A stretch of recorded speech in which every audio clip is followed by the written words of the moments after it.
I was only 23 when I opened my company. You need a lot more emotional intelligence, a lot more human skills. Didn't want to have anything to do with being an entrepreneur.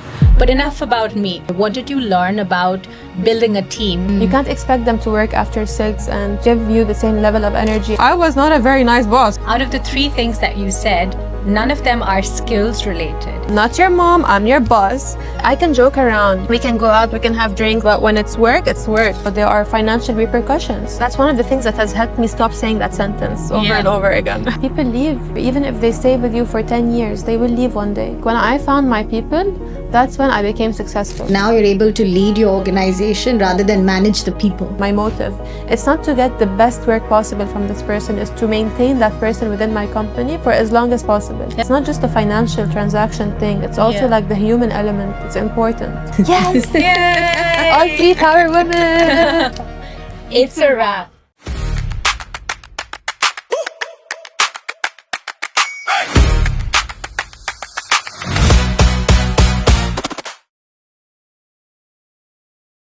Welcome to the HR Sisters Podcast, Season 3. Today, we're joined by Lara Geadeh, founder of Cameo Comms, one of UAE's most forward-thinking PR agencies.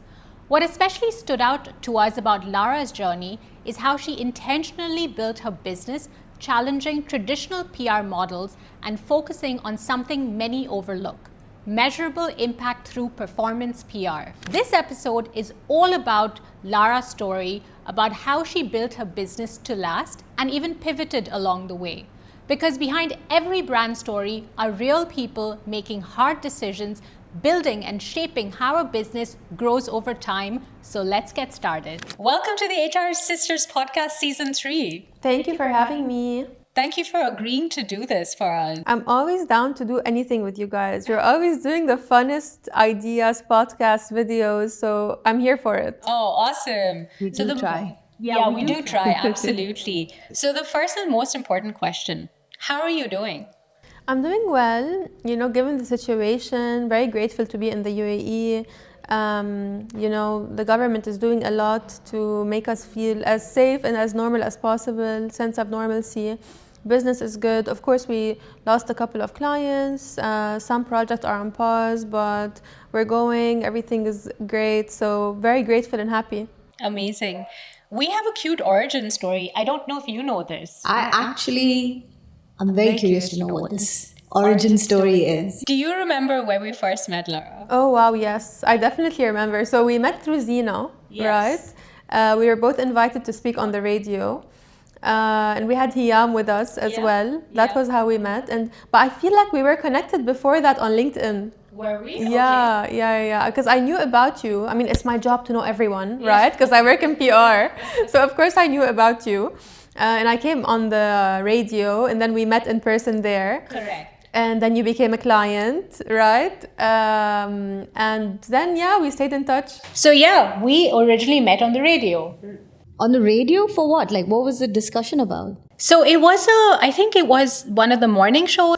Yeah, it was about new businesses, right? Opening new businesses. And then Zina was with us. Also, she was producing that show. And we had Hiyam with us. So a bunch of different startups and entrepreneurs. And we were talking about do's and don'ts and what to do and what not to do when you're incorporating at the beginning and not cutting costs, which is, where you also come in. Yeah, absolutely. And in fact, I remember from that session, I spoke about something to do with recruitment. And then you said you had a similar experience when you started your business on how you first hired your team. So tell us about that. Yeah, so I started my business 6 years ago. And when I first started, I really wanted to keep it as small as possible. I wasn't really thinking of growing the company too much. I wanted a lean approach, and that was my vision from day one. So I wanted to go about things in a very systematic way. I went through the normal routes, LinkedIn for hiring, connections, all of that. I did not reach out to previous workspaces where I used to work. That is a very common method actually in marketing. You usually tend to work with people you've worked with before. Yeah. I really wanted to start fresh, to be honest. Even though I left on very good terms, I did want to start fresh and I wanted to go about things in a very systematic way. And so I did that. Yeah. I'll be honest, there was a lot of trial and error. I did try working with a lot of different people, different personalities, and it was a journey, a self-discovery journey. I learned a lot about myself and about people and about how to manage people, because I was only 23 when I opened my company, so I was very young. And at that age, really, I feel like you need a lot more emotional intelligence, a lot more skills, human skills. You need to have developed a lot more of these to open a company. Yeah, absolutely. I think we need to, like, you whizzed through that so quickly, and there's a lot to unpick, right? First of all, congratulations for setting up your business at 23. That's incredible and, really inspirational. I'm sure a lot of our audience will resonate with that. I wish I had the courage. I didn't even have the foresight to think of setting something up. You had a different plan at that time, right? When you were of that age? Yeah, absolutely. I didn't want to have anything to do with being an entrepreneur. But enough about me. More importantly, let's go back to the discovery. What was your trial and error? What did you learn about building a team back from when you were that young? You're still very young, but younger. So, I've always been a very systematic and disciplined person, and sometimes when you embody certain characteristics, you expect that people, when they do work as well, they follow the same work ethic, but that's not the case. Especially if you're the entrepreneur here, you're the business owner, you're always going to give your full energy into something, but you can't have the same expectation of your employees. You can't expect them to work after 6 and to do the same level or give you the same level of energy and effort. And at 23, I don't think I realized that. It's like, why aren't you giving the same level of energy I'm giving? And now when I think back, I'm like, wow, I was not a very nice boss. So looking back, I'm just kind of like, wow, yeah, I did have a lot to learn. So, but on a more serious note, I learned, I think I developed a stronger sense of understanding of what someone needs to grow, and trying to be more of a visionary when I think of people and when I hire them, thinking how I can create a win-win situation. So when I hire someone, I think, okay, how can I benefit this person, not just in the next 6 months or 12 months, and not just financially, but also from a career perspective. How can I keep them motivated and interested in working with me? Thinking ahead, right? 2 years, 3 years down the line, can I keep providing and being that anchor? So I think that's what changed mostly. It's like me thinking more in a future-centric way. Because, with agencies, PR, marketing, all of that, there's a huge turnover, right? People always leave, especially in the creative industries. They stick around for 1-2 years, and then they want something higher, they go to the next place. Why is that? Why is that typical of the industry? It's because creative people don't really like to stick around in one place for too long. They like a challenge, and because this is how you just make more money on the long run. I mean, if you stick around, you're gonna get the 1K increase every year, 2K increase every year. But if you're jumping, right, across industries, maybe it's 6K here and 7K here and 8K there. So it's a faster way to progress your career. And that also brings me back to my point of when I'm looking to hire someone, I also don't want them to be that financially driven. I want them to focus on other parts of their lives as well.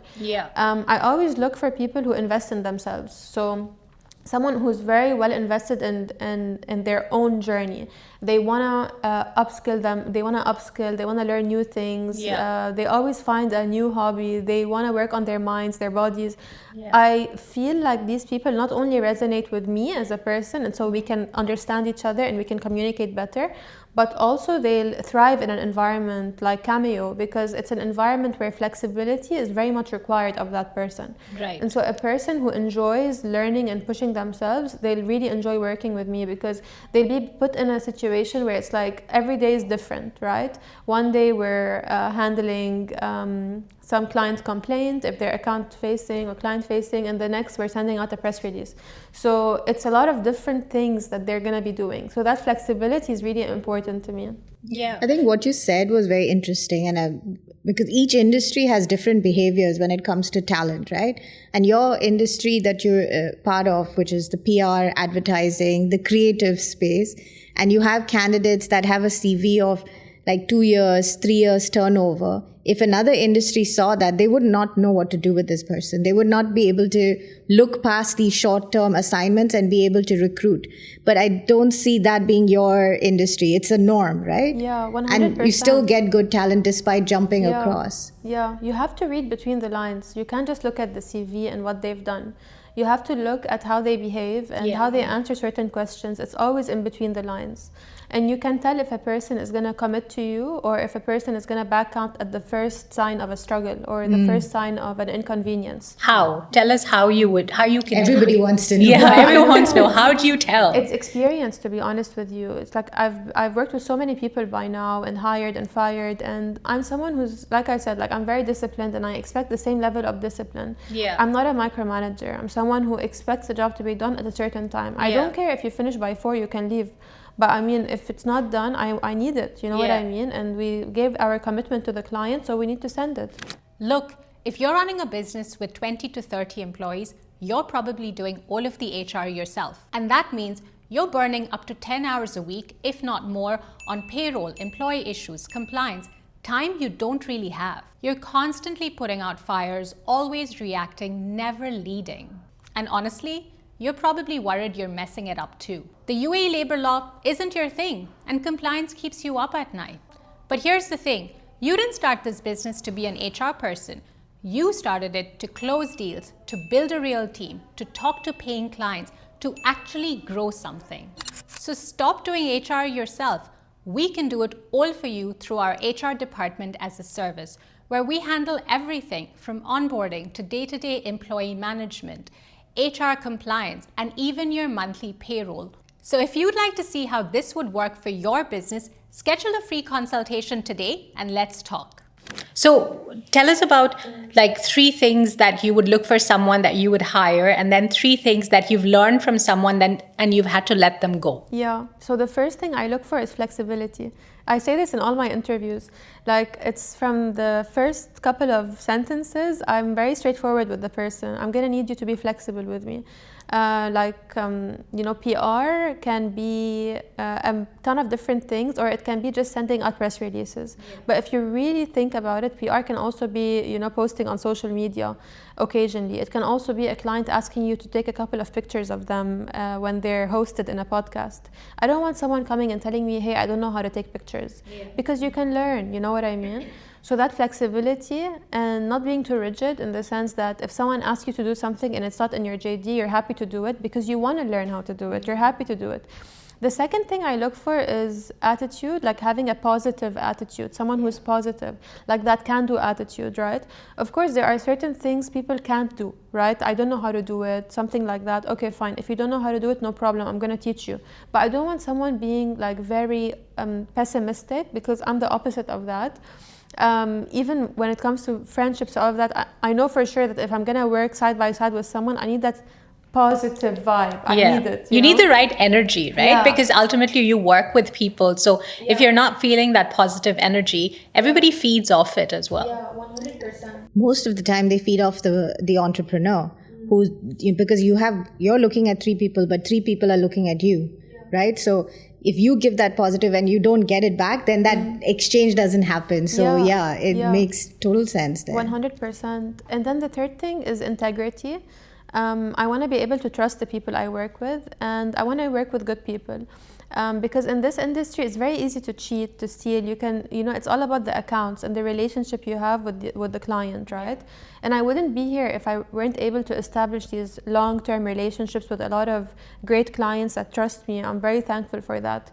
But when I'm hiring people and I'm putting them, face-to-face with these clients, they're working directly with these clients, I'm also counting on them to send me something on time. I need to be able to trust them. And so trust and integrity are also very important. It takes you back to the human part. It's like having an eye, right? Reading between the lines and seeing, are you really working with someone who's ethical? So these things I never used to look at before when I was younger. I only looked at the skill set and how far someone is willing to push themselves. But I think I really do care about these more, because I can teach skills, right? Especially in PR, which is very much reliant on connections and contacts. I'm not looking to hire someone who has these connections because I have these connections. I want someone who can come and work with me, and I'm happy to teach and guide and give, but I need that honesty and integrity. Otherwise, there's no relationship. Yeah, that's so interesting, right? Like, out of the three things that you said, none of them are skills related. Everything is non-skills related. And I think a lot of entrepreneurs can relate to that, right? If we could find a formula to box this, to be able to assess this for candidates, that would be great. And so, I think it's an important lesson as well for interviewers or hiring managers to look beyond the CV, look beyond the skills, and look at things like attitude, integrity, being honest. And how would you assess this? Is it a gut feeling, or is it something that you ask them? So I think people reveal themselves within the first 2-3 months, right? And it's usually in a not so favorable situation. Like, let's say a client comes back and she's unhappy with the work. Of course, people can sometimes be unreasonable, right? Anytime you're paying for something, you're gonna have certain expectations, and some people can be it's a graph, right? Some people are very reasonable, some others are not. And we're not always going to have the best clients. Sometimes we're going to have unreasonable requests. I want to see how the person deals with that. I want to see that they can hold their own ground. I don't want to work with kids, and I say this sometimes, I'm not a mom. I'm a boss. And I'm very kind as a person, so sometimes I can be taken advantage of in that sense. I've had situations like that where it's like, oh yeah, I mean, they'll do the same mistake over and over again, even though I voiced it 1, 2, 3 times. For example, showing up late, right? It's something you can control, But I mean, it's something I say, everyone laughs, when I say it. It's like, come on guys, I'm serious right now. I'm not your mom, I'm your boss. Because I can joke around, we can go out, we can have drinks, I'll call you babe, we can be friends, but when it's work, it's work. You know what I mean? I think we should turn that into a meme. I'm not your mom, I'm your boss. Yeah, everyone laughs every time I say it, except for the person I'm saying it to. The other people on the morning call, they're laughing their ass off. Sorry, they're like laughing. And so, I use it a lot because sometimes you're also working with people much younger than you. And so when they're much younger, it's like, oh, look, they want to push your boundaries. Oh, she didn't say something today, she didn't say something tomorrow, let's try again the next day, let's try the next day. No, it's a boundary at the end of the day. And so there are also systems we put in place to make sure that the lateness doesn't happen over and over again. I've worked also with freelancer to help me with these new contracts, these new systems we can put in place so that we can make sure that this isn't just a conversation or just something that you're trying to impose. No, it's something that legally someone has signed on, and so there are financial repercussions. That's one of the things that has helped me stop saying that sentence over and over again. And that's also really interesting, right? Because a lot of people, when they start, they don't put these things in writing. They just think a conversation would do. Like, I've said it 10 times. So the importance of having documentation to get someone to sign a contract, people talk about employee handbooks. And, sometimes we hear, well, no one's going to look at an employee handbook, but that's not true. That's not true, actually. Employees want clarity, right? They will not read from page to page, like page 1 to page 100. But that handbook has come in to use and referred to by, in so many different ways. It's been sometimes a saving grace, and sometimes a protection, and sometimes just knowledge, which gives, the outcomes are like many of them. 100%. And I'm a core believer in this. We have a guideline for everything. And so for me, I'm a very systematic person. I think I mentioned this already. So when account manager will make a mistake, I don't shout, I don't scream. I'm a very composed person, but I say, yalla, we need to go back to the guideline sheet. Go back to the guidelines, update the guidelines with this new thing that we need to add. So for example, anytime you send out a press release, you need to check XYZ before the press release goes out. We cannot send out a press release before we have an approval in writing from the client that they're happy with the copy. We cannot do X, Y, and Z before this happens. Anytime a new mistake happens, that guideline sheet is updated to make sure this mistake never happens again. That's a very good way of, keeping that guidelines fresh and live as a live document. Most HR platforms were built for systems. Circly was built for people. Hiring, HRIS, payroll, and compliance finally in one place. one source of truth for your entire team. AI native ATS that screens faster and surfaces the right candidates. And payroll that runs without any manual reconciliation. No more spreadsheets, no more stitching systems together, just your team running the way it should. Book your demo at circly.com. Yeah, as I think about it, I think a lot of companies do like these process documents, but they do it once and they never look at it again. Yeah. They never refresh it. It's just a one-time exercise. And if you as the owner of the business or the leader doesn't actually refer back to that constantly, then your team is not going to take that seriously, right? And these are important moments to reinforce how you do things and how you don't do things. Mm-hmm. I think eventually this informs the culture of the business as well, which is what I'm hearing from you, that you're very systematic, you have very clear guidelines, you have things documented. And this, I'm sure, has helped you to build a business that has lasted. Yeah, 100%. And let's be honest, people leave, right? At the end of the day. No relationship lasts forever. People will leave at some point or another. Even if they stay with you for 10 years, they will leave one day. And so that handbook is going to come in very handy when you have it, when that person leaves, because it's not like you're going to call up the person every day. That person has a life. And so these guidelines make it so much easier for you to replace, to bring in a new person, to train the new person.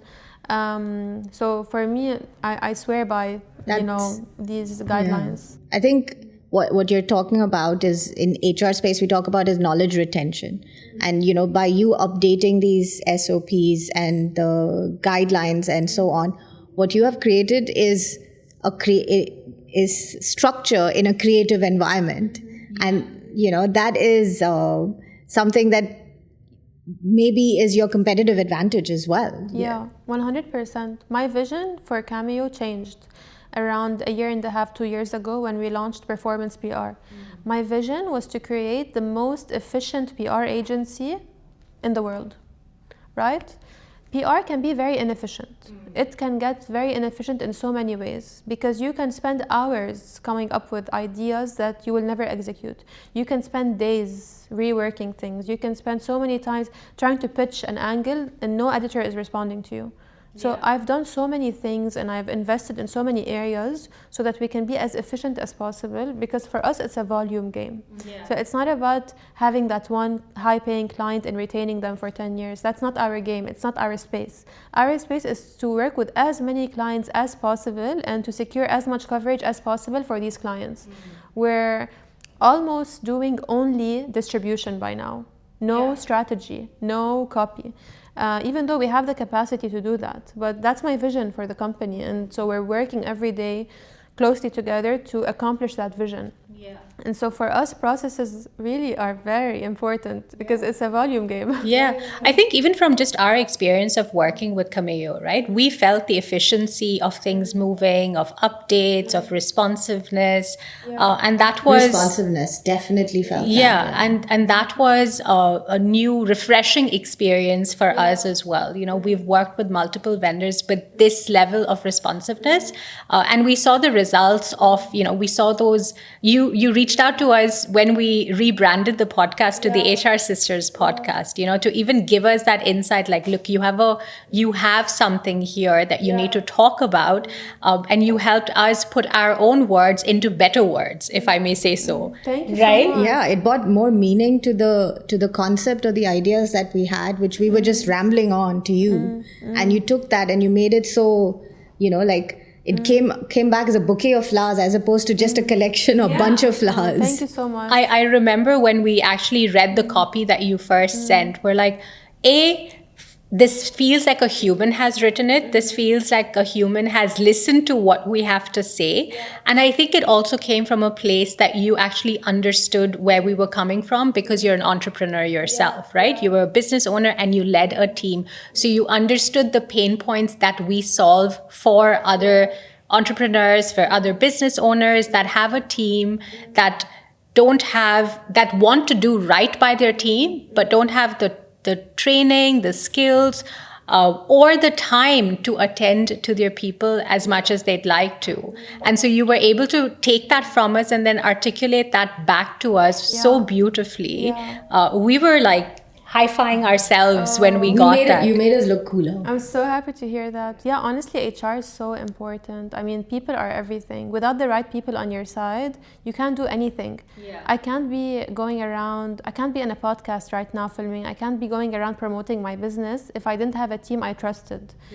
You know, so for me, it's like when I found my people, that's when I became successful. That's when I could actually comfortably work with clients and I feel that I could confidently provide them a service that I was confident with. You know, it's all about confidence when you have the right people on your side. So HR is very important to keep these people happy. Make sure they're attended to, make sure they're getting everything they need. It's very crucial. It's what you're talking about is now you're able to lead your organization rather than manage the people. Because you've created structure, you've created, you've set your expectations, you've documented that. So they are able to run with your guidance being already established. And now you can move to the next thing and the next thing. Something entrepreneurs are also trying to figure out. And you've probably shared that. Yeah. What's one decision that you made with regards to your people, let's say earlier on, that impacts you today, good or bad? So, like any young entrepreneur, I was very ambitious. I wanted to grow. And I thought that if we were bigger than what was required, we could get more and more clients. And so I didn't want to go, I went on a path that was quite risky because the market here is not very stable. A client might cancel 2 months in, even though they've signed a 1-year contract. And come on, at the end of the day, you're not going to go to court and do all of these things. So they might cancel 2 months in, and I had so much of this happen. I had like a team of 10 people. Now we have like 5 people, 5 that are full-timers that work with us every single month, and then the rest is freelance as and when is needed. But at the time we had a lot of employees, and for me it was so hard to sustain, especially because the relationship we had with these clients, they could leave anytime.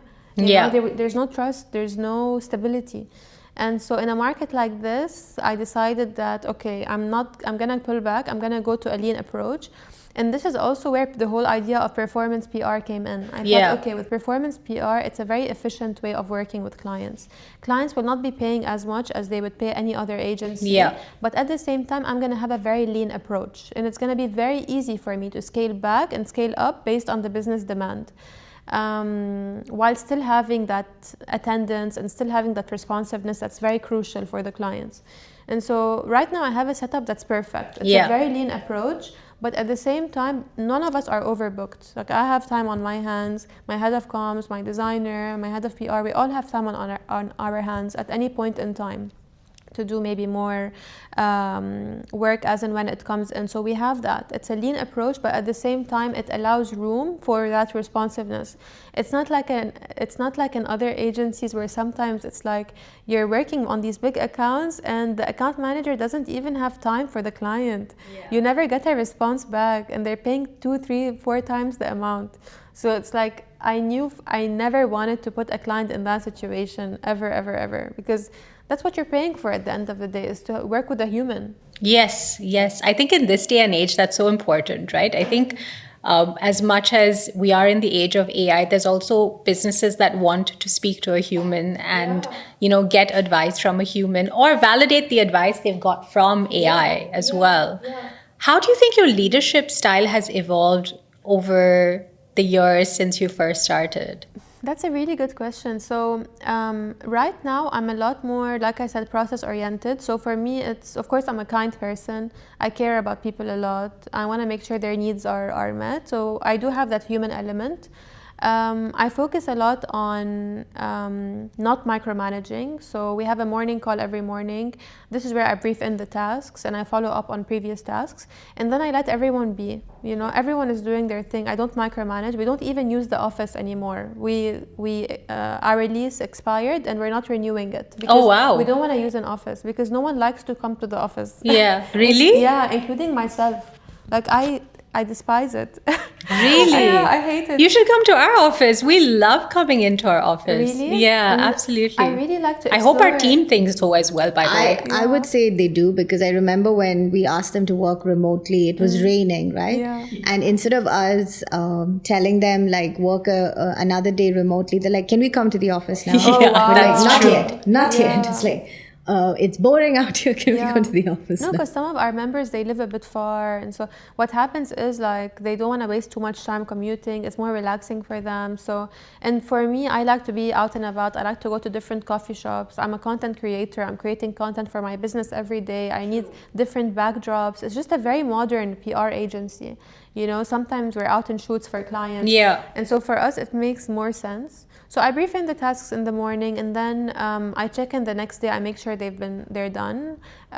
My team sends me the tasks. I oversee everything. I make sure everything is okay. And then if anything is needed on an ad hoc basis, I'll call up my team members and I'll ask for something. Everyone is very responsive. So for me, it's like, I'm gonna give you flexibility, I'm gonna give you freedom, but when I need you on the spot, please be here, please be there. I don't want people disappearing throughout the day. What's the purpose of having someone full-time if they can't be responsive? Correct. So I am very much someone who gives people freedom, gives people flexibility, all of that, as long as you deliver the work on time. Yeah. What do you think has helped you retain your best people over time? I think, of course, the financial element is important. So you need to make sure you're giving an increase. And also, I have very interesting financial structures. So I don't just rely on a base fee. I also do a per account fee. So when the business is more, when there's more business, the easiest way to say it, there's more money coming in for everyone, for myself and for the employees. And when there's less business, there's less money coming in for everyone as well. So they have a base salary, and then they have an additional a specific percentage coming in for every account, and we call it a success fee. So once you've successfully completed this campaign, you get this amount. Amazing. Yeah. That's very, I like that too. Yeah, because it has like you said, the positiveness, right? Comes right from it. Yeah. And I Instead need of someone, a closing fee, which you could have called as well, Yeah. it's success fee. Success fee, 100%. Because I also need people to get excited when we get a new client. I want to feel like we're all excited, we're all working together. We're a small business at the end of the day, so I need that positivity. I don't want people working when they're upset and stuff. It rubs off on the rest of the people. So everyone needs to be happy and excited and toned up. Like, yeah, a new client, let's do this. If you had to give your younger self advice based on your experience of all these years, what advice would you give? Or if someone came to you, a new entrepreneur, what advice would you give them? I would say take it easy, and you don't need to expect people to do perfect work. It's okay if they submit an 80% job or 70% job. Expand on that. That's really interesting because as, leaders and entrepreneurs, and you obviously have like these high expectations, how can you be okay with 80% I'm very perfect? okay with that, because at the end of the day, you want to keep people happy. Imagine you come into work and your boss always tells you this is wrong. This is done like that, this is done like that. You choose your battles, you pick your battles. You don't have to expect the person to show up with a perfect job every single time. So I do a balance. Sometimes I'll train the person, like, hey, this is how this is done. And then other times I'll do the remaining 20% or the remaining 30% myself. It doesn't take up too much of my time. And at the same time, it's something that, okay, I understand this person has already done 70% of the work, glass half full. This is amazing, and so I want to keep this person happy for as long as possible. That's my intention, my motive. It's not to get the best work possible from this person, it's to maintain that person within my company for as long as possible. That's a great perspective, Lara. I feel like it's a mic drop moment. Yeah, absolutely. Yeah, it took me a while to learn You this. have to be reasonable with what your expectations are, and you actually get better over a period of time, like the compounding interest of sorts. Yeah, 100%. It's the best. It's a winning strategy. That's what it is. At the beginning, when I was younger, I really wanted perfection. And so I thought that I was helping people when I would tell them exactly how to do it. I thought I was training them. But people, including myself, don't always want to be told, do it like that, People sometimes just want to be told, good job, They have a million things apart from work on their plate. And so sometimes they just want to someone to let it slide or to tell them, good job, this is perfect, to take off of their plate. Yeah. So for me as an entrepreneur, getting people who are loyal to me and working with me full time, I'm more than happy to get 70% of the work done. That's very interesting. I love that. What else? So this is my number one thing. The second is like, take it easy, right? You don't need to rush into, take it easy emotionally, right? Because we get so worked up as entrepreneurs. Oh, but she's doing the same mistake twice and 3 times. It's easy to be like so in the moment and you're upset, like why, like the situation I told you about how I sometimes tell them, I am your boss, I'm not your mom. But it's easy to sometimes get upset, like, hey, why is this person doing the same mistake over and over again? Yeah. And so this is actually where the process comes into place, is where you put this, okay, listen, if you're gonna be late every single day, there's that penalty that's gonna be imposed on your contract. It's nothing personal, it's just a system I've put in place so that when these things happen, I don't need to be aggravated, you know? It's all legal, it's all fair. That's another really unique perspective, Lara. I love it, because what happens here is then your employees are not taking it personal, because you can almost assign it to the document, like this is the process, right? Yeah. And when people are clear on the process, then you're not thinking, oh, Lara is this to me today. Like, no, it has nothing to do with Lara. This is the process. And if I come late repeatedly, then this is how that would be addressed. And also these things are already shared, right? So it's not like, oh, you know, suddenly this has been, because then it seems like you're reacting and that reaction may be taken poorly. But here it is, consequences are already being well established, whether it is, you know, they go through a disciplinary or some other penalty, but it is all pre-established. So the consequences are known to them. And that's where that employee communication comes through as well, that you've already told them. So when this happens, it helps avoid this happening for a very long time. But if it happens, you know, you have your process to guide that. I think this applies literally in any situation, right? If I'm thinking aloud right now, imagine like traveling and they tell you, you have to be there by like 3 hours before the flight to check in. And you choose not to be there. There's a consequence that's been outlined to you. So then you don't reach there. Yeah, exactly. You don't reach and you're like, oh, this airline is being mean to me. No, it was very clearly documented. This is the expectation. And so when you have that expectation documented, it's just clear to everyone. Yeah, and even the airline has something to fall back on, right? Say, we already told you that you have to be here within 3 hours. Otherwise, you know, we cannot check you in. So you chose to ignore, then, you know, there are consequences. 100%. It applies to every situation. Every situation. Like, look at Dubai even. It's like with the fines, if you're driving too fast, I mean, you get a fine. Yeah, it's as simple as that. Exactly, right? It's very simple. So now people don't want to go against the law because they don't want to go broke. Also, like, they want you to change behavior. I remember 10 years ago, this story where Dubai police made an announcement. In fact, UAE made an announcement that there'll be 0 deaths on the roads. Okay, 0 fatalities. And most of them were skeptical about this vision that they had. But from that time to the driving standards that we experience now, there is so much difference, because we've been here as long as, you know, as we have. We can see the driving behaviors change a lot. Same in Abu Dhabi, where they changed the traffic rules and they made it like people held accountable. It's not about fines. For instance, in Abu Dhabi, they'll discount your fines. But it has brought a change in behavior. People are not just trying to avoid fines. They have become better drivers. Whether they, figured it out for themselves or not, gradually the behavior has improved. The fatalities have gone. There are accidents, but there are not that many fatalities. So they are, there is a purpose and there's a method to doing this, and you have implemented it. So well done. Are there more where that comes from, Lara? Yeah, I think I have a lot. Yeah, go for it. These 2 are definitely the biggest ones. Okay, give us 2 more, because I love it so much. Okay. Let's think. So I think one of the things I also started doing as I became older is, like I said, like, detach from the emotion. So try to think ahead what is going to create this situation that's not very amicable, and try to avoid it with contracts as such.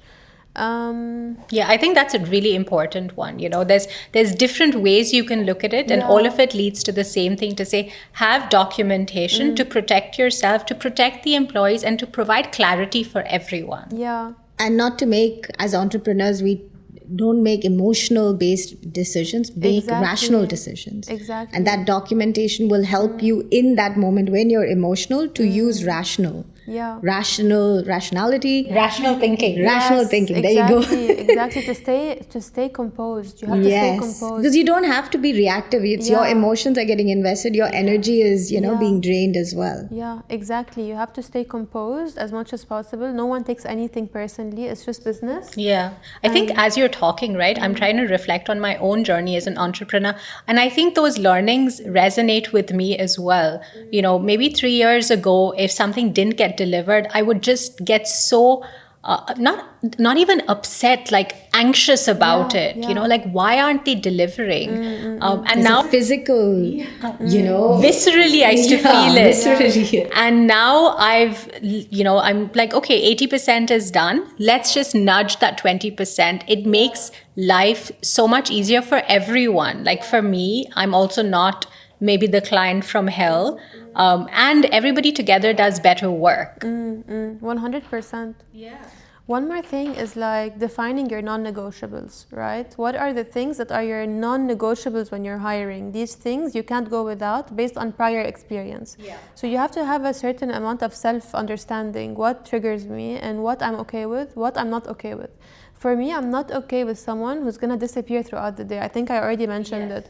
I need someone I can trust, I can rely on, because we don't work from the office. And even if they were to work from the office, I don't want to go to an office and feel like I have to manage someone. Yeah. So I have to be able to trust that person so that I can go and live my life during the day. I can go to whatever coffee shop, I can do my thing. So for me, I define my non-negotiables. One, I need an ethical person, someone who isn't going to go slack off during the day just because I'm not sitting and watching them all day. Yeah. So that's like a non-negotiable for me.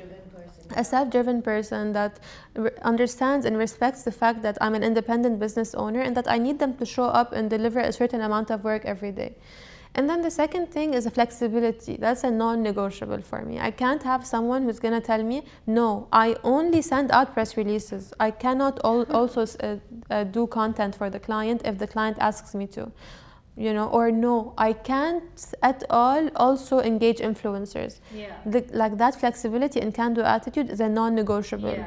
So when I started hiring and firing, understanding what I really need, I started outlining my non-negotiables from the first interview. Yeah. So I don't waste anyone's time. Yeah. These are my non-negotiables. Are you sure you're okay with being flexible? I'm happy to pay you a little bit extra, but can you be flexible? And if I get that okay, and not just an okay, but I can feel in the energy that person is very comfortable with it, then yes, I'm happy to proceed with the person. In the first episode of the season, the guest spoke about how he makes it abundantly clear to all of his team that he's bringing on board to say, because we're a small business, there will be 70% of your job that is quite for the most part defined, but 30% of it might be a bit of something else that is difficult to write on paper. But this is the nature of a small business, right? You have to be flexible to be able to take on other things and be okay with it. And if it's something that needs to be taught, we'll teach you. But we need that attitude to say, hey, I'm okay to do something more than what's written only on my job description. Yeah, 100%. That flexibility is something that's lacking right now, to be honest with you. It took me a while to find people who were flexible enough with me. And I've always had these conversations with people. It's like, I do expect you to be flexible. You're working in a small company, and this will always be a small company. Yeah. That's my vision for it, is to keep it lean. Yeah. And so I need people who are flexible, who are willing to do a bunch of different things.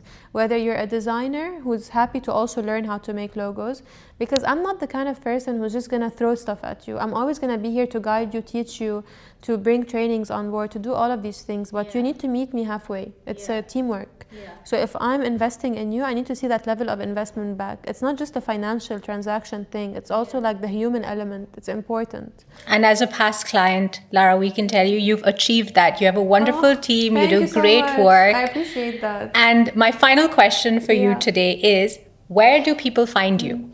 So they can find me on Instagram, Cameo Comms. They can also find my personal on Instagram, Lara Works in Dubai, where I post a lot about work, but in a more casual way, I would say.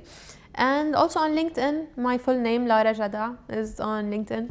Amazing. Yeah. Thank you so much for being on the podcast, Lara. Thank you for it was a having pleasure. me. I feel like I we should be appreciate it. applauding. Yes! Yay! Our women! It's a wrap. If you stayed with us till the end, thank you. It really means a lot. But before you go, a small ask. Turns out that 86% of you watch but haven't subscribed yet. Subscribing helps us keep these conversations going and bring you more insights just like this. So please hit that subscribe button. If there's someone you'd love for us to feature on the podcast, drop their name in the comments below. And if you're a founder with a story of building something that's lasted, we'd love to hear from you too. Thank you again and see you in the next episode.